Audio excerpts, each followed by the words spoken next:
ಟ್ಯಾಕ್ಸಿನ ನೀವು ಕಡಿಮೆ ಮಾಡ್ತೀವಿ ರಾಜ್ಯದಿಂದ ಅಂತ ಸರ್. ಯಾವುದು ಪೆಟ್ರೋಲ್ ಡೀಸೆಲ್ದು ಸರ್ ಅವ್ರು ಏರ್ಸೋದು ನಾವು ಕಡಿಮೆ ಮಾಡೋದ? ಅವ್ರಿಗೆ ನೀವು ಏನು ಮಾತಾಡೋದೇ ಇಲ್ಲ. ಅವ್ರು ಏರ್ಸಿದ್ರು ನಾವು ಕಡಿಮೆ ಮಾಡ್ತೀವಿ ಅಂತ ಪ್ರಶ್ನೆ ಕೇಳ್ತಿರೋ ಹೊರತು ಅವ್ರು ಏರ್ಸಿದ್ರ ಬಗ್ಗೆ ನರೇಂದ್ರ ಮೋದಿ ಅವರು ಅಧಿಕಾರಕ್ಕೆ ಬಂದಾಗ ಎಷ್ಟಿತ್ತು, ಮನಮೋಹನ್ ಸಿಂಗ್ ಅವರು ಎಷ್ಟಿತ್ತು ಪೆಟ್ರೋಲ್ ಬೆಲೆ? 48 ರೂಪಾಯಿ ಪೆಟ್ರೋಲ್ ಬೆಲೆ, ಡೀಸೆಲ್ ಬೆಲೆ 48 ರೂಪಾಯಿ,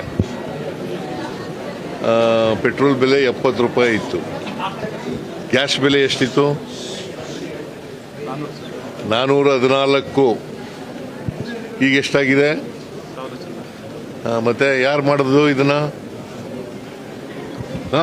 ನೀವೇನು ರಾಜ್ಯ ಜನತೆ ಏನಾದ್ರು ಸ್ವಲ್ಪ ರಿಲ್ಯಾಕ್ಸ್ ಮಾಡ್ತೀರಾ? ರಾಜ್ಯ ಜಾಸ್ತಿ ಇದೆ ಅಲ್ಲ, ಇದ್ನ್ಯಾಕೆ ಪ್ರಶ್ನೆ ಕೇಳ್ತಾ ಇದ್ದೀರಿ?